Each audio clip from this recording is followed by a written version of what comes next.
Marxist പാർട്ടിയുടെ നേതൃത്വത്തിൽ government എന്തായാലും പിണറായി യുഗം അവസാനിച്ചു, പിണറായി രാഷ്ട്രീയ റിട്ടയർമെൻറ്റിലേക്ക് പോകേണ്ടി വരുമെന്ന് ഏകദേശം ധാരണയായിട്ട് വിശ്വസിക്കുന്നവരേറെയുണ്ട്. അതോടൊപ്പം അങ്ങനെ ഉണ്ടെങ്കിൽ മാർക്സിസ്റ്റ് പാർട്ടിയുടെ അടുത്ത ഭാവി എന്തായിരിക്കും?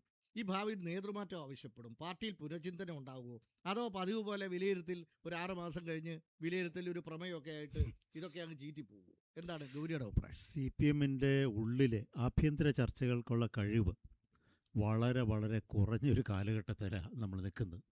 നമുക്കാകെ പ്രതീക്ഷയുള്ളത് അതിനുള്ളിലെ കുറച്ച് വ്യക്തികളിലും അവരുടെ വ്യക്തികളിലെ പ്രതീക്ഷ എന്ന് പറയുമ്പോൾ തന്നെ അവർ കാണിച്ചത് വലിയ ഉപേക്ഷയാണെന്ന് പറഞ്ഞിട്ട് വേണം ഇത് പറയാൻ. കാരണം ചോദ്യം ചോദിക്കേണ്ടടുത്ത് ചോദ്യം ചോദിക്കാതെയും മിണ്ടാതെയും വേണ്ടാത്തിടത്ത് ചാടി ഇറങ്ങി ഡിഫെൻഡ് ചെയ്ത് നിന്നവരാണ് നമ്മൾ വളരെയേറെ സ്നേഹിക്കുന്ന നമ്മുടെ ഏതാണ്ട് തരക്കാരെന്ന് പറയാവുന്ന തരത്തിലുള്ള ഒരുപാട് നേതാക്കന്മാർ. അതിൻ്റെ ഫലം ഇപ്പം തന്നെ പാർട്ടി അനുഭവിക്കുന്നുണ്ട്, അല്ലെങ്കിൽ ഇപ്പോൾ അനുഭവിക്കാൻ പോവുകയാണ്. ഇനിയിപ്പോൾ സംഭവിക്കാൻ പോകുന്നത് ഇനിയെങ്കിലും ഇതല്ല ശരി, നമ്മൾ മസിൽ പിടിക്കലല്ല ശരി, ജനങ്ങളുമായിട്ട് നിരന്തരം അവരുടെ ഡിഗ്നിറ്റിയെ അംഗീകരിച്ചുകൊണ്ട് പെരുമാറുകയാണ് വേണ്ടത് എന്ന് തീരുമാനിക്കുന്ന തരത്തിൽ ഒരു പാർട്ടിയും ഒരു നേതൃത്വം ഉണ്ടാകുമ്പോൾ മാത്രമേ താഴേക്കിടയിലുള്ള, ഇപ്പം ശ്രീ ശക്തിധരൻ പറഞ്ഞ പോലെ സാധാരണക്കാരായ പാർട്ടി പ്രവർത്തകരുടെ അഭിമാനം ഉയർത്തുന്നൊരു പാർട്ടിയായി ഇത് മാറും. അതുണ്ടാകും എന്ന് ഇതുവരെയുള്ള പ്രവർത്തനം കൊണ്ട് പ്രതീക്ഷിക്കാൻ വലിയ ബുദ്ധിമുട്ടുണ്ട്. ഈ തിരഞ്ഞെടുപ്പ് നൽകുന്ന വലിയ തോൽവി കേരളത്തെ ബാധിക്കുന്നതല്ലെന്ന് ശ്രീ ശക്തിധരൻ വരുന്നതിന് മുമ്പ് തന്നെ നമ്മൾ ചർച്ച ചെയ്ത് കഴിഞ്ഞു. അപ്പോൾ ദേശീയ തലത്തിൽ ഇതൊരു എക്സിസ്റ്റൻഷ്യൽ ഇലക്ഷനാണ്, ഇത് നിലനിൽപ്പിൻ്റെ ഇലക്ഷനാണ്. ഇവിടെ കൂടെ തീർന്നാൽ ഇന്ത്യയിൽ ഈ സാധനമില്ല എന്ന തിരിച്ചറിവോട് കൂടിയിട്ട് പാർട്ടിക്കുള്ളിൽ ഇവിടെ ഉള്ള സംഘടനാ സംവിധാനത്തെ നിലനിർത്തിക്കൊണ്ട് ആഭ്യന്തര ചർച്ച നടത്തുകയും ഈ പാർട്ടിയുടെ സംസ്ഥാന നേതൃത്വം ഉടച്ച് വാർക്കുകയും ചെയ്തില്ലെങ്കിൽ ഈ പറയുന്ന ഒരു മാറ്റവും ഉണ്ടാവില്ല. ഇപ്പോൾ അങ്ങനെ പ്രതീക്ഷയുണ്ട് പറയാന്ന് വെച്ചാൽ ഇപ്പോൾ ഇത് ഈ പരാജയത്തിൻ്റെ തോത് അനുസരിച്ചിരിക്കും. കാരണം ഈ പാർട്ടിക്ക് ആദ്യം എപ്പോഴും ഒരു തെരഞ്ഞെടുപ്പ് കഴിഞ്ഞാൽ സാധാരണ മട്ടിൽ പറയുന്നത് അടിത്തറ പോയിട്ടില്ല. ഇതാണ് ഏത് പരാജയത്തിലും അവർ പറയുന്ന എന്താണ് അടിത്തറ. പാർട്ടിയുടെ അടിത്തറ എന്ന് പറയുന്നത് അണികൾ മാത്രമല്ലല്ലോ. അണികളാണെങ്കിൽ ഒരു 3-4 ലക്ഷം അണികളുണ്ടെങ്കിൽ അടിത്തറ ഭദ്രമാണ്. പക്ഷെ അതല്ല അടിത്തറ. അണികളും അവരെ പിന്തുണയ്ക്കുന്ന ജനങ്ങളും അടങ്ങിയതാണ് അടിത്തറ. ആ അടിത്തറ എന്ന് പറയുമ്പോൾ കേരളത്തിൽ ഒരു 33% വോട്ടെങ്കിലും CPM-ന് ഈ തോൽവിയിൽ ലഭിക്കുകയാണെങ്കിൽ ഈ പാർട്ടിക്ക് ബഹുജന പാർട്ടിയായി തിരിച്ചു വരാൻ കഴിയും. എങ്ങനെ? തികച്ചും ഈ പരാജയത്തിന് ഉത്തരവാദികളായവർ സ്വയം പറയുകയും അല്ലെങ്കിൽ അവരെ വിമർശിച്ച് പുറത്താക്കി ഇതിന് പുതിയ നേതൃത്വം ഇവിടെ കൊണ്ടുവരുവാനുമുള്ള കമ്മ്യൂണിസ്റ്റ് ജാഗ്രത കാണിച്ചാൽ പാർട്ടിക്ക് തിരിച്ചു വരാൻ കഴിയും. ഇല്ലെങ്കിൽ ഇത് ബംഗാളിന്റെ രീതിയിൽ പോകും. അല്ല, നേതൃത്വത്തിനൊരു മാറ്റം ഉണ്ടാവും. നേതൃത്വം മാറ്റമല്ല നമുക്ക് ഇതുവരെയുള്ള മാർക്സിസ്റ്റ് പാർട്ടിയുടെ ഒരു രീതി അനുസരിച്ച് അങ്ങനെ ഒരു ഉടച്ചുവാർക്കലോ അഴിച്ചുപണിയോ സമഗ്രതയോ ഇതുവരെ ഉണ്ടായിട്ടില്ല കേരളത്തിൽ. ഉണ്ടായിട്ടുണ്ട്. കുറച്ച് പഴയകാല ചരിത്രങ്ങളിൽ തോൽവികളുടെ ഉത്തരവാദിത്വം എടുത്ത് നേതാക്കന്മാർ രാജിവെച്ചിട്ടുണ്ട്, അവർ മാറി നിന്നിട്ടുണ്ട്. പക്ഷേ പുതിയ ഒരു ഇപ്പോൾ പറയുന്ന ന്യൂ ലെഫ്റ്റ്, പിണറായിയുടെ കഴിഞ്ഞ 5 വർഷത്തെ ന്യൂ ലെഫ്റ്റിൻ്റെ കീഴിൽ അത്തരത്തിലുള്ള മാറ്റം, അതായത് ഈ തെരഞ്ഞെടുപ്പിൻ്റെ പരാജയത്തിൻ്റെ മുഖ്യ ഉത്തരവാദി പിണറായി ആണെന്ന് പിണറായി സ്വയം വിമർശനം നടത്തുന്ന നിമിഷം ഈ പാർട്ടി രണ്ടാമത് ജനിക്കും. ധർമ്മടത്തെ അബ്ദുൾ റഷീദ് 2523 വോട്ടുകൾക്ക് മുന്നിലാണ്. പിണറായി 2500 ചില്ലുവാൻ വോട്ടുകൾക്ക് പിന്നിലാണ്. മാറാം. ഞാൻ ഇതിലെ ഒരു കാര്യം പാർട്ടിക്ക് സംഭവിച്ചത് എന്താണെന്ന് നോക്കി. ഈ കഴിഞ്ഞ ഇപ്പം ഞാനൊരു 80 തൊട്ടാണ് സജീവമായ ഒരു മാധ്യമപ്രവർത്തനത്തിൻ്റെ തലത്തിൽ ഇതിനെ നോക്കി തുടങ്ങുന്ന ഒരു കാലം, 83 തൊട്ട്. അപ്പോൾ അന്നെല്ലാം തന്നെ ഗവൺമെൻറ്റിനെ നയിച്ചിരുന്നത് പാർട്ടിയാണ്. അതെ, നമ്മളിവിടെ പറഞ്ഞ ഗവൺമെൻറ്റിനെ നയിച്ചിരുന്നത് മുന്നണിയാണ്. അപ്പോൾ വെളിയം ഭാർഗവൻ ഒരു വിമർശനം പുറത്ത് പറഞ്ഞാൽ ആ വിമർശനം അടുത്ത കമ്മിറ്റി ചർച്ച ചെയ്ത് ഒരു കോൺസെൻസസ് ഉണ്ടാക്കി ഒരുപക്ഷെ ഒറിജിനൽ തീരുമാനത്തിൽ ഉറച്ചു നിൽക്കും, അല്ലെങ്കിൽ അതിൽ മാറ്റം വരും. അതിൻ്റെ ഏറ്റവും നല്ല ഉദാഹരണമായിരുന്നു ശ്രീ പിണറായി വിജയൻ തന്നെ. പാർട്ടി സെക്രട്ടറി എന്ന നിലയ്ക്ക് ഗവൺമെന്റിന്റെ നേതൃത്വപരമായ പങ്ക് പാർട്ടിക്കാണെന്ന് ഉറപ്പിച്ച് പറഞ്ഞ ആളാണ് പിണറായി വിജയൻ. എനിക്കറിയാം, ലാവ്ലിൻ കേസിൽ പാർട്ടി എടുത്ത തീരുമാനമാണെന്ന് ഉറപ്പിച്ച് പറയാൻ കഴിഞ്ഞിരുന്നു. അതെ, അപ്പൊ അതുകൊണ്ടാണ് ഈ പറയുന്നത് പാർട്ടി നിയന്ത്രിച്ചിരുന്ന സർക്കാരായിരുന്നില്ല കഴിഞ്ഞ 5 വർഷം. VS അച്യുതാനന്ദനെ പോലെ ഒരാള് നേതൃസ്ഥാനത്ത്, ഗവൺമെന്റിന്റെ നേതൃസ്ഥാനത്ത് ഇരിക്കുമ്പോൾ പോലും പാർട്ടിയുടെ നിയന്ത്രണത്തിലല്ല എന്ന് വന്നപ്പോഴൊക്കെ അതിലെ ശരിയും തെറ്റുമൊക്കെ ഇരിക്കട്ടെ, പക്ഷേ പാർട്ടിയാണ് നിയന്ത്രിച്ചിരുന്നത്. അതിനെപ്പറ്റി വിമർശിക്കാം. പക്ഷേ ഗൗരി പക്ഷേ ഒരു മിനിറ്റ്, അത് കഴിഞ്ഞാൽ അടുത്ത ഘട്ടത്തിലേക്ക് വരുമ്പോൾ എന്താ സംഭവിക്കുക വെച്ചാൽ ഈ പാർട്ടി എന്ന് പറയുന്നത് ഓശാന പാടുന്നവരൊരു സംഘമായി എന്നുള്ളതാണ്. നമ്മൾ അത് പല പച്ചയ്ക്ക് തലത്തിൽ പറയാതിരുന്നിട്ട് പല തലത്തിൽ ഓശാന പാടുന്നവരുടെ സംഘമായി, അത് പറയാതിരുന്നിട്ട് അരാഷ്ട്രീയക്കാരുടെ സംഘം, അരാഷ്ട്രീയ സംഘമായി അതാണ് പ്രത്യേകം അവരുടെ പറയുന്നത്. കൈകളിലേക്ക് പോയി. കയ്യിലേക്ക് അല്ല, ഇതിനുള്ളിൽ പാർട്ടി ബോധമുള്ളവരോ ഇല്ലാത്തവരോ എന്നൊന്നും പറയുന്നില്ല, പക്ഷെ അവരെ നിശബ്ദരാക്കി. നിശബ്ദരായി. പക്ഷേ ഒരു കാര്യമുണ്ട്, ഇത് VS അച്യുതാനന്ദൻ്റെ കാലത്തിന് ശേഷം അല്ലെങ്കിൽ അദ്ദേഹം ജീവിച്ചിരിക്കുമ്പോൾ തന്നെ പിണറായി ഓരോ ജില്ലകളും പാർട്ടി പിടിക്കുകയുണ്ടായി. അങ്ങനെ പാർട്ടി പിടിച്ച് സമഗ്ര ആധിപത്യം പിണറായി സ്ഥാപിച്ചെടുത്ത് പാർട്ടിയെ ക്യാപ്ചർ ചെയ്തതല്ലേ ഇതിൻ്റെ ബേസിക് കാരണം? ഇതിൻ്റെ അജിത്തെ നമ്മൾ മനസ്സിലാക്കേണ്ട ഒരു കാര്യം, കോൺഗ്രസ് എങ്ങനെയാണ് ദേശീയ തലത്തിൽ തകർന്നത്? അതിൽ വിഭാഗീയത കൊണ്ടാണ്. സംസ്ഥാനങ്ങൾ മുഴുവൻ വിഭാഗീയത, ദേശീയ തലത്തിൽ വിഭാഗീയത. കേരളത്തിൽ കമ്മ്യൂണിസ്റ്റ് പാർട്ടിക്ക് സംഭവിച്ചത് എന്താ? വിഭാഗീയത കൊണ്ടാണ്. അതിൻ്റെ കാരണം എന്താ? വിഭാഗീയതയുടെ കാരണമല്ല ഞാൻ പറയാം. വിഭാഗീയതയ്ക്ക് പല വ്യക്തിയും എല്ലാം വ്യക്തിയാണ്. അന്തിമമായിട്ട് ഇത് വ്യക്തികൾ തമ്മിലുള്ള വെറും സ്പർദ്ധ മാത്രമാണ്. ഒരു മിനിറ്റ്. പക്ഷേ ഇവിടെ പ്രശ്നം എന്താ വെച്ചാൽ വിഭാഗീയത സൃഷ്ടിക്കുന്ന ഒരു വലിയ അപകടമുണ്ട്. അത് നിലവാരം കുറഞ്ഞ നേതാക്കന്മാരെ മുകളിലേക്ക് കൊണ്ടുവരും. ഇതൊരു തരം മഥനമാണ്. എല്ലാ കാളകൂട വിഷവും മുകളിലേക്ക് കയറി വരും. കഴിവില്ലാത്തവർ 2 വർഷത്തായിട്ട് നിറയും. നല്ല കഴിവുള്ള ഉജ്ജ്വലരായ നേതാക്കൾ അരികുകളിലേക്ക് തള്ളി മാറ്റപ്പെടും. അങ്ങനെ തള്ളി മാറ്റപ്പെട്ട നേതാക്കളുടെ ശവപ്പറമ്പാണ് കേരളം. മുന്നോട്ട് വന്ന എല്ലാവരും മോശക്കാരാണെന്നുള്ള അർത്ഥത്തിലേ അല്ല ഞാൻ പറയുന്നത്. 98 പാലക്കാട് സമ്മേളനത്തിലാണെങ്കിലും കൊള്ളാം, പിന്നീടുള്ള സമ്മേളനങ്ങളിലാണെങ്കിലും കൊള്ളാം, നമ്മൾ കണ്ടത് ഇതാണ്. ഈ വിഭാഗീയത സൃഷ്ടിക്കുന്ന കാര്യശേഷി അല്ല, ഈ പാർട്ടി ബോധം കുറഞ്ഞ മനുഷ്യ തൻകാര്യം നോക്കിയുള്ള ഒരു സമൂഹത്തെ സൃഷ്ടിക്കലാണ് ഇവിടെ സംഭവിച്ചത്. അതിന്റെ ഫലമായിരിക്കും ഇത്. ഒരു തെരഞ്ഞെടുപ്പ് ഈ എല്ലാത്തിന്റെ അവസാനമൊന്നും വിചാരിച്ചിട്ടല്ല, ഒരു നിർണായക തെരഞ്ഞെടുപ്പ്. ഗൗരി, അതിലൊരു പ്രധാന പ്രശ്നം, പാർട്ടി പ്രതിപക്ഷത്തായിരുന്നെങ്കിൽ ഇങ്ങനെ ഉണ്ടാവുമായിരുന്നില്ല.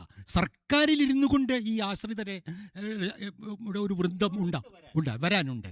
കാരണം ഇത് കണ്ടിട്ടാണ് താഴെക്കിടയിലുള്ള ഓരോ സഖാവും ഒരു കാറ് കിട്ടുന്നൊരു ജോലി അല്ലെങ്കിൽ കാറ് കിട്ടുന്നൊരു സ്ഥാനം, ഇത്തരത്തിലുള്ള സുഖലോലുപതയിലേക്ക് പോയത്. ഓരോ വീട്ടിലും 2 ഇന്നോവ കാർ വെച്ചുള്ള സാഹചര്യം പോലും ഉണ്ട് ഇവിടെ. അതെനിക്കറിഞ്ഞൂടെ. അവരുടെ താല്പര്യങ്ങൾ അങ്ങനെയായി. ഭരണമല്ലാതെ ഞാൻ ചോദിക്കട്ടെ, കേരളത്തിൽ കമ്മ്യൂണിസ്റ്റ് പാർട്ടി ഈ 10 വർഷത്തിനകം ഒരു വൻപൻ ബഹുജന പ്രക്ഷോഭം എന്താണ് നടത്തിയിട്ടുള്ളത്? ഞാൻ തിരിച്ച് ഇനി അതിൻ്റെ ഏറ്റവും അവസാനത്തെ ഉദാഹരണം, പലസ്തീനിൽ 21,000 കുഞ്ഞുങ്ങളെ കൊന്നത്. 21,000. പാർട്ടിയുടേതായിട്ട് ഒരു പരിപാടിയും കാരണം അത് ജമാഅത്തെ ഇസ്ലാമിയെ സഹായിക്കുമെന്ന് എന്നാണല്ലോ പേടിച്ചിട്ട പലസ്തീനിലെ കുഞ്ഞുങ്ങൾക്ക് വേണ്ടിയിട്ട് കേരളത്തിൽ അവസാനം NS മാധവനും ശശികുമാറും സക്കറിയയും അല്ലെങ്കിൽ മാധവൻകുട്ടിയൊക്കെ ഉള്ള പോലെയുള്ള ചെറിയ ജില്ലകളിൽ ഇറങ്ങി നിന്നുകൊണ്ട് കേരളത്തിലെ 14 ജില്ലകളിൽ നടത്തിയ ഒരു പരിപാടി അല്ലാതെ ഒരു പരിപാടിയും നടന്നില്ല. അതിന് 2 ജില്ലകളിൽ തിരശ്ശീല പിന്നിൽ നിന്നുകൊണ്ട് കുറച്ച് സഹായങ്ങൾ, ചില കാര്യങ്ങൾ ചെയ്യാൻ ശ്രമിച്ച ഒരാളാണ് ഞാൻ കണ്ടതെന്താ അറിയോ? ഇതിനോട് പാർട്ടി സഹകരിക്കുന്നില്ല. ഇല്ല, അങ്ങനെ അതൊരു നിലപാടായിട്ട് വന്നിരുന്നു. എനിക്കറിയാം പാർട്ടി ചെറിയ ന്യൂനപക്ഷങ്ങളെ ഉൾപ്പെടുന്ന പ്രശ്നങ്ങളിൽ, പ്രാദേശിക പ്രശ്നങ്ങളിൽ പോലും അതിൽ അമിതമായി താല്പര്യം പാർട്ടി ഘടകം എടുക്കരുതെന്ന സർക്കുലറുകൾ എൻ്റെ കയ്യിലുണ്ട്. അതിൽ കൂടുതൽ എന്താ പറയണ്ടത്? തളിപ്പറമ്പിൽ TK ഗോവിന്ദൻ മുന്നിൽ 974 വോട്ട് കിട്ടും.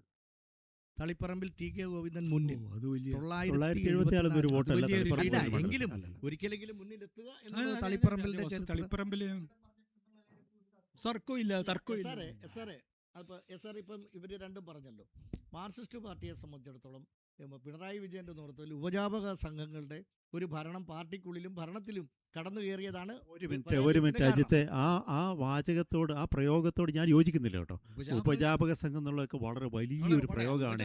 നമ്മൾ അതൊന്നും അങ്ങനെ പറയില്ല. കൊച്ചു സംഘം വളരെ നമുക്കറിയാം. എല്ലാ പാർട്ടികൾക്കകത്തും ജനറലൈസ് ചെയ്യാതെ പറഞ്ഞോ. എല്ലാ പാർട്ടികളിലും ഇതുപോലുള്ള കുറെ ആവശ്യങ്ങളും അവകാശമൊന്നുമല്ല ആവശ്യങ്ങൾ നേടിയെടുക്കാൻ നടക്കുന്ന കുറെ ആളുകളുണ്ടാവും. അത് സ്വാഭാവികമായിട്ടും കമ്മ്യൂണിസ്റ്റ് പാർട്ടിയിലും കേരളത്തിലും ഉണ്ടായിട്ടുണ്ടെന്നുള്ളത് ഒരു വസ്തുതാപരമായ കാര്യമാണ്. പിന്നെ ഈ വരുന്ന പുതിയ ജനറേഷൻ എന്നൊക്കെ പറയുന്നത് അവർക്ക് നമ്മൾ ഉദ്ദേശിക്കുന്ന രീതിയിലുള്ള, അല്ലെങ്കിൽ കമ്മ്യൂണിസ്റ്റ് തത്വചിന്തകന്മാരും അവരുടെ വലിയ പ്രമാണിമാരും ഒക്കെ പറഞ്ഞിട്ടുള്ള രീതിയിലുള്ള സ്വഭാവവിശേഷങ്ങളും അനുഭവ പാഠങ്ങളും ഒക്കെ ഉണ്ടാകണമെന്ന് പറയാൻ നമ്മൾക്കെന്താ അവകാശം? അങ്ങനെ എന്താണ് ഇപ്പം നമ്മുടെ രാജ്യത്ത്? SRC PK ശ്യാമള, ഗോവിന്ദൻ മാഷയുടെ ഭാര്യ PK ശ്യാമള പിന്നിലാണ്. 14 മന്ത്രിമാരാണ് പിണറായി ഉൾപ്പെടെ പിന്നിൽ. എന്തു പറയുന്നു? ആയിക്കോട്ടെ എന്നേ. ജനങ്ങൾ തീരുമാനിച്ച ശക്തി എന്ത് ചെയ്യാനാ? ശക്തി എന്ത് ചെയ്യാനാ? ഇത് ചെയ്യേണ്ട ആളുകൾ ചെയ്യേണ്ടത് അതെ അതെ ചെയ്യേണ്ട സമയത്ത് ചെയ്യണം. ചെയ്യണം. അല്ലാതെ ഞങ്ങൾ ഇതൊന്നും കണ്ടില്ല എന്നൊക്കെ പറഞ്ഞുകൊണ്ടിരുന്നാൽ അതൊക്കെ ആ ന്യായം മറ്റു തരത്തിൽ പറഞ്ഞാൽ അത് മോശമാകും എന്നുള്ളതുകൊണ്ട് ഞാൻ പറയുന്നത്. പാർട്ടിയിൽ പുറത്താകാൻ വയ്യ, അതുകൊണ്ടാ പറയാൻ. ഞാൻ പാർട്ടിയിൽ നിന്ന് പുറത്തു പോകാൻ ഉദ്ദേശിക്കുന്നില്ല. അതുകൊണ്ട് തന്നെ അല്ലെ പലരും പറയാൻ തീർച്ചയായും അതെ അതെ. ഞാനിവരെല്ലാം അടുത്ത് ഇവരൊക്കെ എന്താണെന്ന് എനിക്ക് നല്ലപോലെ അറിയില്ല. അത് മൊത്തം തുറന്നു പറഞ്ഞാൽ പൊട്ടിത്തെറി ഉണ്ടാവും. അല്ല അത് പറയുന്നില്ലല്ലോ ഇവിടെ. വേണ്ട, അത് അദ്ദേഹത്തിന്റെ സ്വാതന്ത്ര്യം, പാർട്ടി അംഗം എന്നുള്ള നിലയ്ക്കുള്ള അച്ചടക്കം. അല്ല ഇതില് നമ്മളിപ്പോ ഈ സതീശൻ 90 സീറ്റുകൾ മേടിച്ചുകൊണ്ട് അല്ലെങ്കിൽ കോൺഗ്രസ് ജയിച്ചു UDF ജയിച്ചു വരുന്നത് പോലെ തന്നെയാണ് കിതച്ച് ജയിക്കുന്നത്. അങ്ങനെ ഉണ്ടെങ്കിൽ ആരായിരിക്കും മുഖ്യമന്ത്രി? UDFന്റെ സ്ഥിതി എന്തായിരിക്കും? അല്ലെ, UDF ഇപ്പോൾ അധികാരത്തിലേക്ക് വന്നു കഴിഞ്ഞാൽ പിന്നെ ഉണ്ടാകാൻ പോകുന്നതൊക്കെ നമുക്ക് അനുഭവിച്ചറിയാം. അത്രയും മാത്രമേ എനിക്ക് പറയാം. നേരത്തെ എന്തൊക്കെയോ കണ്ടിട്ടുണ്ടോ അതിൻ്റെ അപ്പുറമായിരിക്കും എന്നുള്ള കാര്യത്തിൽ ഒരു സംശയമില്ല. കാരണം UDFന് ഇന്നൊരു വലിയ ലീഡർഷിപ്പൊന്നും കേരളത്തിലില്ല. ഒന്നാമത് UDF എന്ന് പറയുന്ന പ്രസ്ഥാനം തന്നെ കേരളത്തിൽ ഇപ്പം നിലനിൽക്കുന്നത് ഞാൻ നേരത്തെ പറഞ്ഞൊരു ചേതോപകാരത്തിൻ്റെ പുറത്താണ്. അതുകൊണ്ടാണ് ഇപ്പോൾ ഇങ്ങനെ വന്നിരിക്കുന്നത്. ഇവിടെ BJP NDA എന്തുകൊണ്ട് വളരാത്തത്? ഇടതുപക്ഷ മനോഗതിക്കാർക്ക് സ്വാധീനമുള്ള ഒരു സംസ്ഥാനമാണ്. അത് നിങ്ങൾ നിഷേധിച്ചിട്ടൊരു കാര്യമില്ല. ആ സ്വാധീനം നിലനിൽക്കുന്നിടത്തോളം കാലം മറ്റേതൊരു കക്ഷിക്കും അങ്ങനെ കടന്നു കയറി കേരളീയ ജീവിതത്തെയും കേരളീയ ജനവിഭാഗത്തെയും തങ്ങളുടെ അധീനതയിലേക്ക് കൊണ്ടുപോകാൻ കഴിയും എന്ന് ഞാൻ കരുതുന്നു. എന്നാലും ആരായിരിക്കാം മുഖ്യമന്ത്രിയാകാൻ സാധ്യത? കോൺഗ്രസിന്റെ അതിപ്പോ എനിക്ക് തോന്നുന്നു സതീശൻ തന്നെയാവണായിരിക്കും. SR സതീശനെ പിന്തുണയ്ക്കുന്നു. ഒരു ധാർമ്മിക അല്ല, സതീശൻ ഇപ്പൊ രമേശ് ചെന്നിത്തല വളരെ സീനിയർ ആയിട്ടുള്ള നേതാവല്ലേ അവരുടെ? അയാൾ എങ്ങനെ സീനിയർ ആയിട്ടുള്ള നേതാവ് എന്ത് പറഞ്ഞു ഒഴിവാക്കും? അയാളെ അയാൾ വളരെ കാലം കേന്ദ്രം മാറ്റി. ഇലക്ഷൻ മത്സരിച്ചല്ലോ, ജയിക്കുമല്ലോ. അതെ അതെ, ഞാനും അങ്ങനെയാണ് സൂചിപ്പിച്ചത്. 2 ടീം. അതെ അതെ.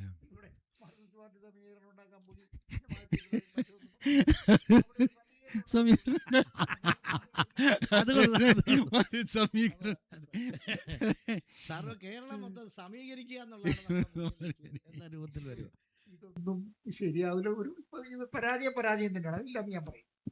അത് അംഗീകരിക്കണം. അതെ, അംഗീകരിക്കണം. അതാണ് അതിലുണ്ടായിട്ടുള്ള തെറ്റുകളും കുറ്റങ്ങളും കുറവുകളും നമുക്ക് പറ്റിയ വിഷയം എന്താണ്? അതാരും പറയില്ല അങ്ങനെ പരസ്യമായിട്ട്. എന്നാലും പാർട്ടിക്കകത്തെങ്കിലും ചർച്ച ചെയ്ത് അതിനകത്ത് ഇങ്ങനെ ഇന്നില്ല ആളുകൾക്ക് തെറ്റ് പറ്റിയിട്ടുണ്ട് എന്തെങ്കിലും പറയാനുള്ള ഒരു മനോഭാവത്തിലേക്ക് എത്തിയാൽ ഈ പാർട്ടിക്ക് ഇനിയും കേരളത്തിൽ അതെ അതെ തീർച്ചയായിട്ടും അത് അതിനുള്ള സന്നദ്ധ. ഇനി ഇതെല്ലാം അട്രപ്പ് ചെയ്ത് ഇതെല്ലാം മൂടി വെച്ച് ഇവരെല്ലാവരും മാന്യന്മാരും ഇവരെല്ലാവരും പോകാൻ ഉദ്ദേശിക്കുന്നതെങ്കിൽ പുതിയ തലമുറയെങ്കിലും ഇതിനകത്തേക്ക് വരുന്നവരത് ആലോചിക്കണം എന്നാണ് എനിക്കതിനെ കുറിച്ച് പറയാൻ. ശരിയാണ്. ഇപ്പൊ അതിന് പറ്റിയ ഒരു നേതൃത്വമാണോ ഇപ്പൊ CPM-ലുള്ളത്? അല്ല, ഇപ്പൊ ഇവരൊക്കെ പറഞ്ഞനുസരിച്ച് നമുക്കെല്ലാം അറിയാവുന്നതുപോലെ മുഖ്യമന്ത്രിയുടെ അല്ലെ പിണറായിയുടെ ആൾക്കാരാണ്, അവരുടെ ആശ്രിതന്മാരും അവരുടെ ആൾക്കാരുമാണ് കംപ്ലീറ്റ് സെക്രട്ടേറിയറ്റ്, പാർട്ടി സെക്രട്ടേറിയറ്റിൽ തന്നെ. അപ്പൊ അങ്ങനെ മുമ്പത്തെ പോലെ ശക്തമായ ഭയങ്കര മഹാരഥന്മാർ. അജിത്ത് ഒരു കാര്യം മനസ്സിലാക്കി, അങ്ങനെ ഈ പാർട്ടിക്കകത്ത് വേറെ വെളിയിൽ നിന്നുള്ള ആളൊന്നും വന്ന് കൈകാര്യം ചെയ്യുന്നില്ല. അതൊക്കെ പാർട്ടി തീരുമാനിക്കുന്ന ആളുകൾ മാത്രമേ അതിനകത്ത് സെക്രട്ടേറിയറ്റ് മെമ്പർമാരായിട്ട് മറ്റുമൊക്കെ വരികയുള്ളൂ. അത് ആ പാർട്ടിക്കകത്ത് അതിൻ്റെതായിട്ടുള്ള ചില മറ്റേ നടപടിക്രമങ്ങളുണ്ട്. ആ ക്രമങ്ങളിലൂടെ മാത്രമേ വരാൻ കഴിയില്ല. അല്ലാതെ ഒരാൾ ഓടി വന്നിട്ട് ഇതിനകത്ത് സെക്രട്ടേറിയറ്റ് ആകാനൊന്നും പറ്റിയെന്ന്.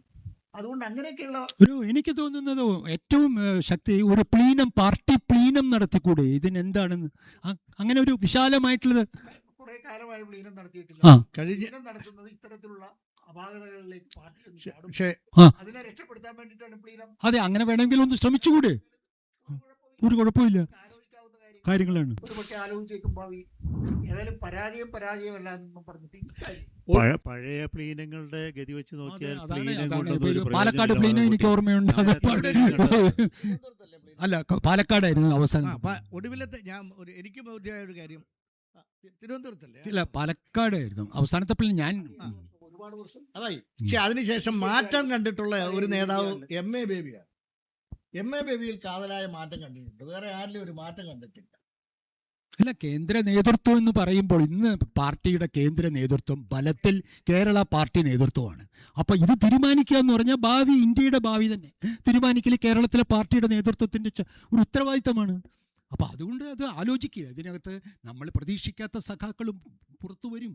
അങ്ങനെ നമ്മളെ നിരാശപ്പെട്ട് ഈ പ്രത്യയശാസ്ത്രം തകർന്നു എന്ന് വിശ്വസിക്കുന്നവരല്ലല്ലോ. ഇതിനെ തിരിച്ചു കൊണ്ടുവരാൻ കഴിയുമെന്നുള്ളതും നേതൃത്വത്തിൻ്റെ മുഖത്ത് നോക്കി വിമർശിക്കാൻ തയ്യാറുള്ള കമ്മ്യൂണിസ്റ്റുകാർ ഉണ്ടാവും. അവർക്ക് വരാൻ അനുവദിക്കുന്ന ഒരു ജനാധിപത്യ സംവിധാനം ഇതിനകത്തുണ്ടാവണം. അതോ ഇതുവരെ ചരിത്രത്തിലുണ്ടായിട്ടില്ല. ഇപ്പം എതിരഭിപ്രായമുള്ളവനെ പുറത്താക്കുക, പിറ്റ് നടപടിയെടുക്കുക എന്നുള്ളതല്ലേ ഇതുവരെയുള്ള ചരിത്രം. മാറ്റത്തിനല്ലേ നമ്മൾ നിൽക്കുന്നത്. അല്ലാതെ കഴിഞ്ഞ കാല തെറ്റുകൾ, ബംഗാളിൽ പുറത്തു പോയിട്ട് 30 വർഷമായി തിരിച്ചു വരാൻ കഴിഞ്ഞില്ല. അങ്ങനെ ഒരു സ്ഥിതിയിലേക്ക് കേരളത്തിലെ പാർട്ടി പോകണമോ? അതാണ് ചോദ്യം. ബംഗാളിലെ പോലെ 4 തെരഞ്ഞെടുപ്പ് ഒരിക്കലും ഉണ്ടായില്ല കേരളത്തിൽ. കേരളത്തിലെ പാർട്ടിയുടെ ഘടനാപരമായ കാര്യം മനസ്സിലാക്കാഞ്ഞിട്ടാണ്. ഘടനയും അതിന്റെ രൂപവും ഒക്കെ മനസ്സിലാക്കാൻ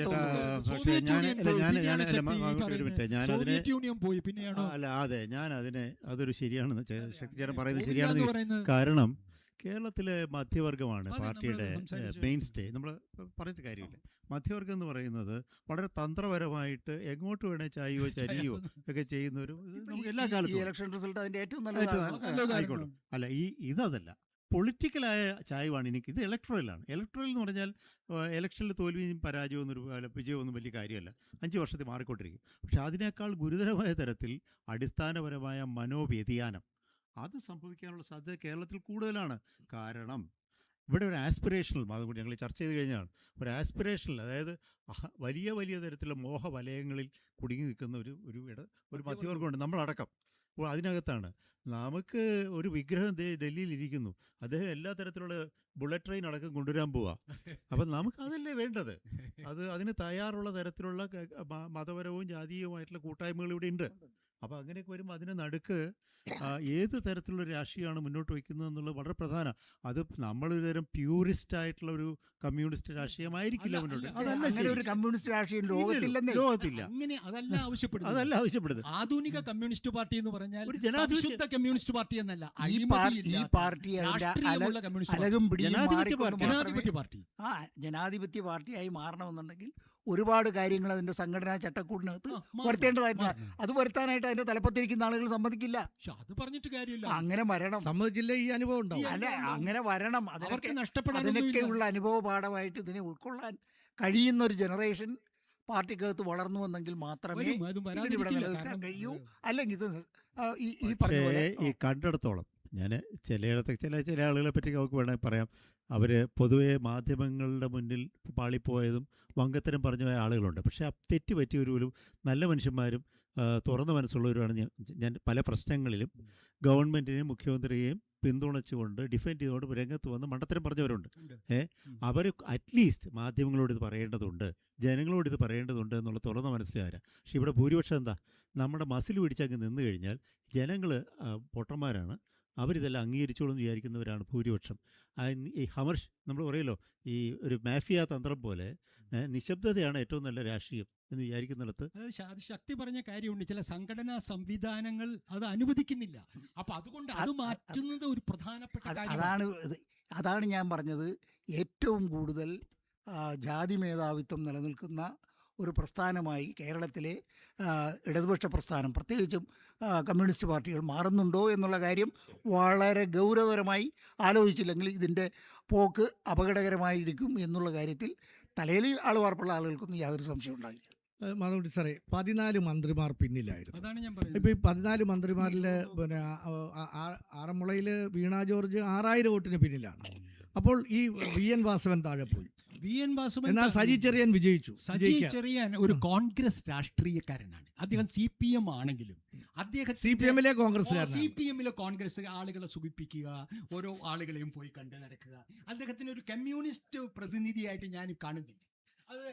അദ്ദേഹം ജയിക്കുന്നത് ഇത്തരത്തിലുള്ള തിരുമേനിമാരെ പോയി കാണുക, നടക്കുക, ഡോക്ടർമാർക്ക് ശുപാർശ കൊടുക്കുക, അത് ഞാൻ ജയിക്കുമെന്ന് വിചാരിച്ചു. അത് ഒരു അപവാദമാണ്. പക്ഷേ ഇത് ജനങ്ങളുടെ വിധിയെഴുത്താണ് ഈ സർക്കാരിലുള്ള അവിശ്വാസത്തിൻ്റെ.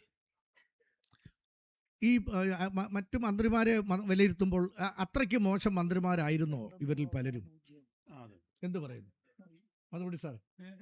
ഇല്ല, ഞാനൊരു കാര്യം പറയാം. ഇപ്പോൾ ഏറ്റവും പിണറായി കഴിഞ്ഞാൽ ഏറ്റവും സ്വാധീനമുള്ള ഒരു പക്ഷേ പിണറായിക്ക് ശേഷം കേരളത്തിലെ കമ്മ്യൂണിസ്റ്റ് പാർട്ടിയുടെ നേതൃത്വത്തിലേക്ക് വരുമെന്ന് പലരും കരുതുന്ന സഖാവ് പി രാജീവൻ.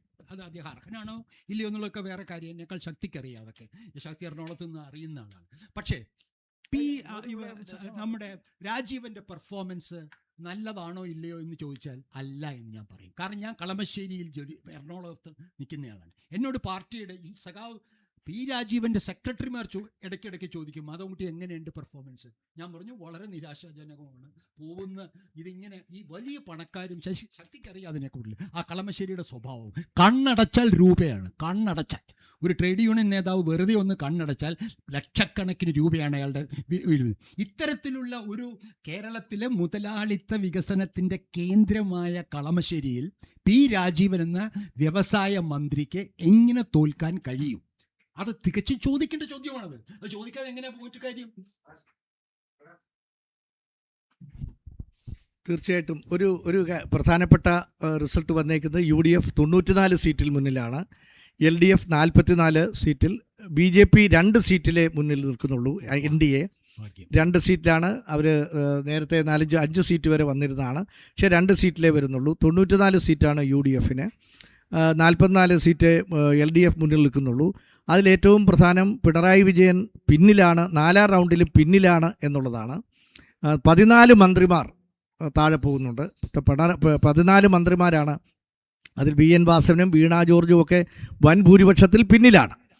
അപ്പോൾ അതുകൊണ്ട് ബാക്കി UDFൻ്റെ പ്രധാനപ്പെട്ട എല്ലാ നേതാക്കളും മുൻപന്തിയിൽ നിൽക്കുകയാണ്, മുന്നിൽ ഭൂരിപക്ഷം വർദ്ധിപ്പിക്കുകയാണ്.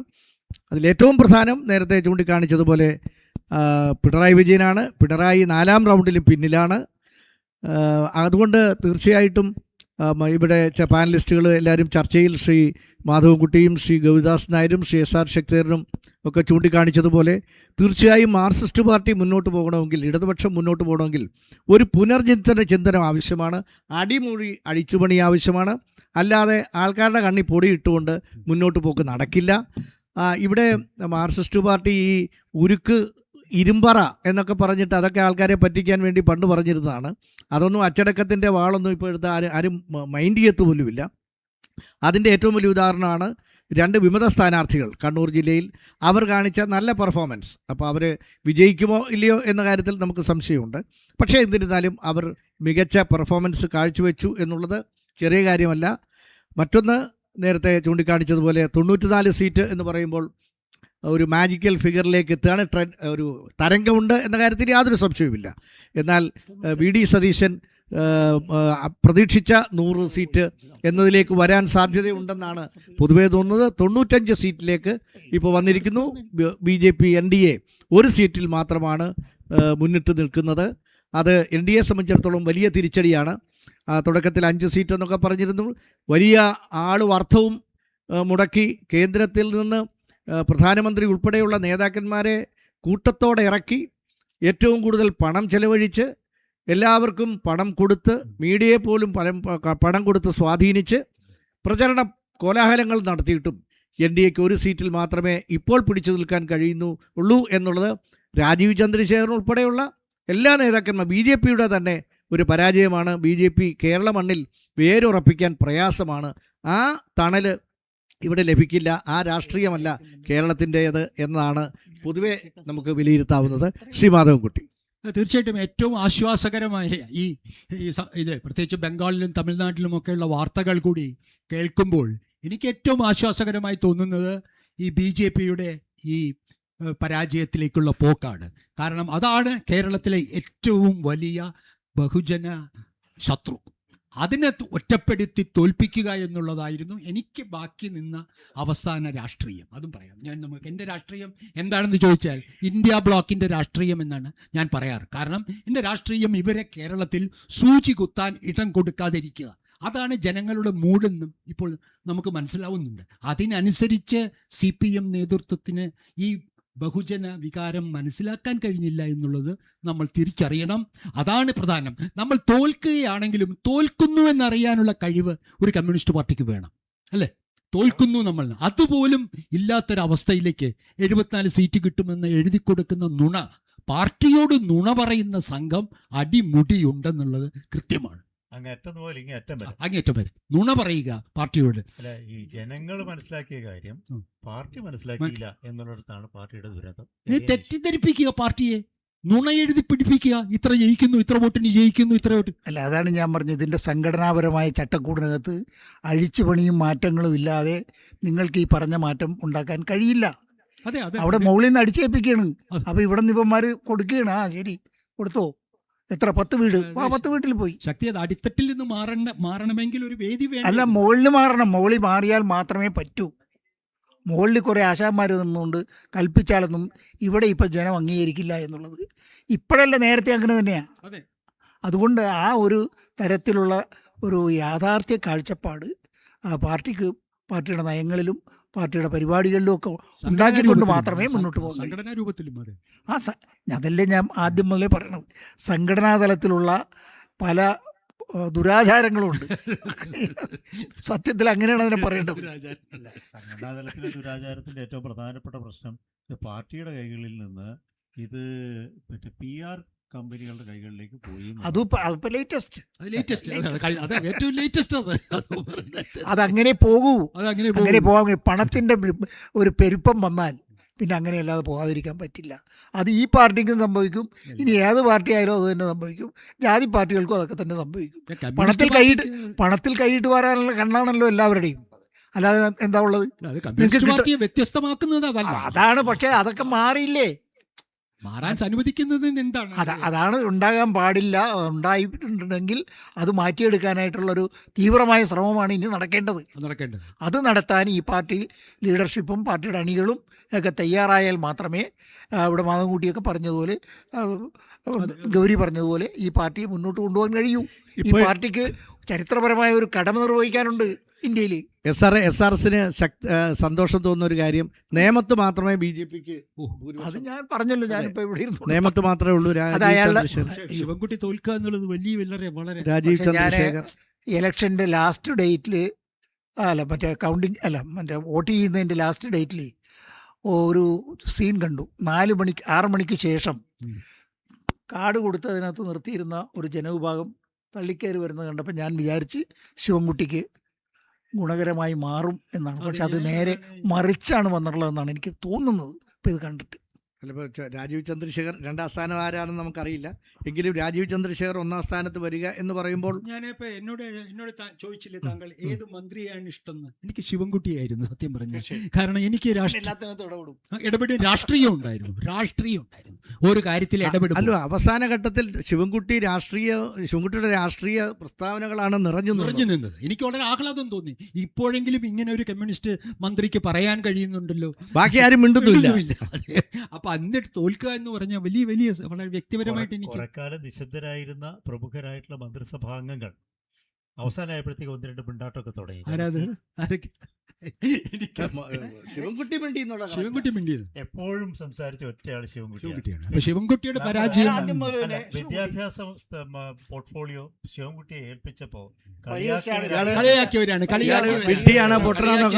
ശിവൻകുട്ടിക്ക് കൊടുത്ത ജോലി ഏറ്റവും ഭംഗിയായി നിർവഹിച്ച മനുഷ്യനാണ്. അതാണ് ശിവൻകുട്ടിയും ബിന്ദുവും തമ്മിലുള്ള വ്യത്യാസം. നിങ്ങൾ ഉന്നത വിദ്യാഭ്യാസം ഏൽപ്പിച്ചയാളും മറ്റേ വിദ്യാഭ്യാസം ഏൽപ്പിച്ച ആളുകളുടെ വ്യത്യാസം എന്താണ്? ഇതാണ് ഈ പറയുന്നത്. ഈ വീണ ജോർജും ബിന്ദുവും ഒക്കെ എങ്ങനെയാണ് ബഹുജന വികാരങ്ങൾ തിരിച്ചറിയാൻ കഴിയുന്നത്? റെയിൽവേ സ്റ്റേഷൻ കാണിച്ചു കൂട്ടിയത് എന്തെല്ലാമാണ് പ്രകടനം. ഇവരൊക്കെ റിസർവേഷനിൽ വരുന്നതല്ലേ ഭർത്താക്കന്മാർ? ഞാൻ പറയുന്നത് അതിനിപ്പോ നമ്മൾ ഇനി ഈ ആവർത്തിക്കാതിരിക്കുക, തിരിച്ചു വരാൻ ശ്രമിക്കുക, ഇതൊക്കെയാണ് ഒരു ഇടതുപക്ഷത്തിന് ശ്രമിക്കേണ്ടത്. UDFന് തമ്മിലടിച്ച് പിരിയാതിരിക്കുക, അഴിമതിക്ക് കൂട്ട് നിൽക്കുക. അതെല്ലാം CPM മാത്രം ഉപദേശിച്ചുകൊണ്ട് കാര്യമില്ലല്ലോ. UDF എന്ത് ചെയ്യുന്നു ഈ തുടക്കം മുതൽ? പക്ഷേ ഒരു കാര്യമുണ്ട്, ഈ UDF അധികാരത്തിൽ വന്നാൽ സെക്രട്ടേറിയറ്റിനകത്തോട്ട് കയറാം പത്രക്കാർക്ക്. ഞാൻ അതിനെ തീർച്ചയായും. പോസിറ്റീവായിട്ടാണ് അത് കാണുന്നത്. അത് പോസിറ്റീവായിട്ട്. അത് ശക്തി- കാരണം എന്തിന് സെക്രട്ടേറിയറ്റ് അകത്തോട്ട് കയറ്റാതിരിക്കുന്നു? പിന്നെ ഒരു ഫയൽ ആരും കാണാൻ പാടില്ല, ഒന്നാമത് ഇൻഫർമേഷൻ ആരും കിട്ടാൻ പിന്നെ ഒരു പാടില്ല. കാര്യം ചെയ്യേണ്ടത്, ഈ സോഷ്യൽ മീഡിയ കൈകാര്യം ചെയ്യുന്ന CPM-ന്റെ ആളുകളെ കംപ്ലീറ്റ് ആദ്യം മാറ്റുക. അതിന് പാർട്ടി ചെലവാക്കുന്ന പൈസയും തികഞ്ഞ പരാജയങ്ങളും ജനമനസ്സറിയാത്ത കുറേ ആളുകൾ ഇരുന്ന് പോരാളി ഷാജി, നികേഷ് കുമാർ, ഇവരൊക്കെ വെച്ചിട്ട് കൊടുക്കുന്ന ഇതാണോ പ്രചരണം? അവർക്ക് എന്താണ് ജനങ്ങൾ ആവശ്യപ്പെടുന്നത്? ഒരു ഭാഗത്ത് പച്ചത്തെറി പോലെയുള്ള പ്രചരണം, മറുഭാഗത്ത് വലിയ കിഫ്ബി വിതരണം. ഇത് രണ്ടും ജനങ്ങളുടെ മുമ്പിലേക്കല്ലേ പോകുന്നത്? അപ്പം അതുകൊണ്ട് ഇത്തരത്തിലുള്ള ഈ കപട ആധുനിക സെറ്റപ്പുകൾ ഒഴിവാക്കി യഥാർത്ഥ പാർട്ടിയിലെ രാഷ്ട്രീയത്തോടൊപ്പം നിൽക്കുന്ന ആളുകളെ മുന്നോട്ട് കൊണ്ടുവരിക. മെമ്പർമാരുടെ നിക്ഷേപങ്ങൾക്ക് ഉയർന്ന ലാഭവിഹിതം നൽകുന്ന കേന്ദ്ര സർക്കാർ സഹകരണ registered society Bharat Lajna multi state housing cooperative society limited.